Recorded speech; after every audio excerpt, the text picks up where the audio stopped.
রাজধানীর তাজমহল রোডের শিশু পার্কটির গেট খুলে বেরিয়ে আসছিলেন কেয়ারটেকার।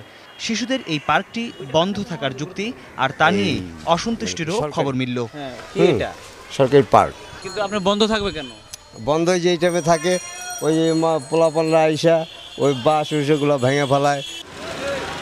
দেয়ালের পাশে খেলার মাঠে ক্রিকেট খেলছিলেন ইমরান, কিন্তু ব্যাটসম্যানকে দেখতে না পেয়ে বারবার জায়গা বদল করতে হচ্ছিল তার, কারণ মাঠে তার সামনে দিয়েই ঢুকে পড়েছে ঢাকা ওয়াসার গাড়ি আর যন্ত্রপাতি। এই গাড়ি এক সময় এই জায়গায় রাখে, এক সময় মাঝখানে রাখে, মানে ঠিক নাই কোনো সময়। আমরা এই জায়গায় ঠিক মতো কোনো সময় খেলতে পারি না। মানে এখানে যে মানে গরু ছাগলের যে মানে যেমনি দৌড়াদৌড়ি করতে যেভাবে আমাদের খেলার প্রচুর সমস্যা। মোহাম্মদপুরের অন্য মাঠ আর পার্কগুলোরও একই দশা। ইকবাল রোডের বন্ধ শিশু পার্কে বড় বড় ঘাস গজিয়েছে।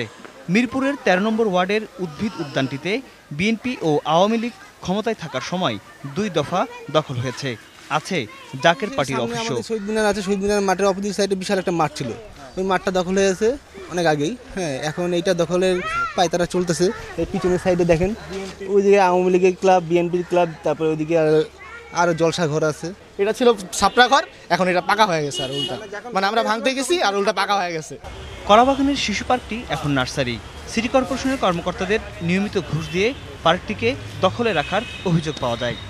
এটা তো একটা পার্কের জায়গা। হ্যাঁ, এটা একটা পার্কের জায়গা।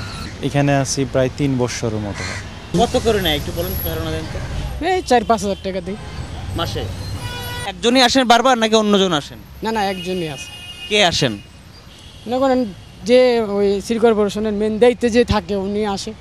মোহাম্মদপুরের ২২টি সরকারি প্রাথমিক বিদ্যালয়ের শিশুদের নিয়ে খেলার আয়োজন করা হয় শহীদ পার্কে।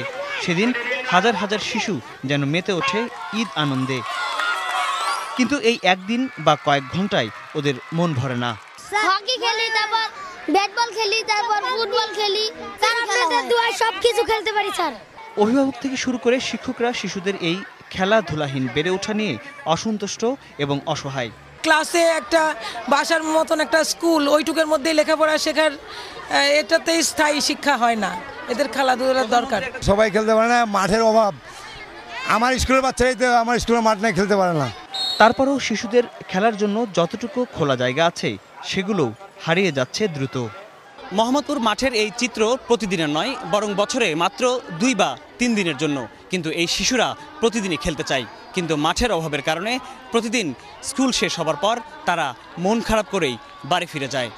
বোরহানুল হক সম্রাট, এটিএন নিউজ, ঢাকা।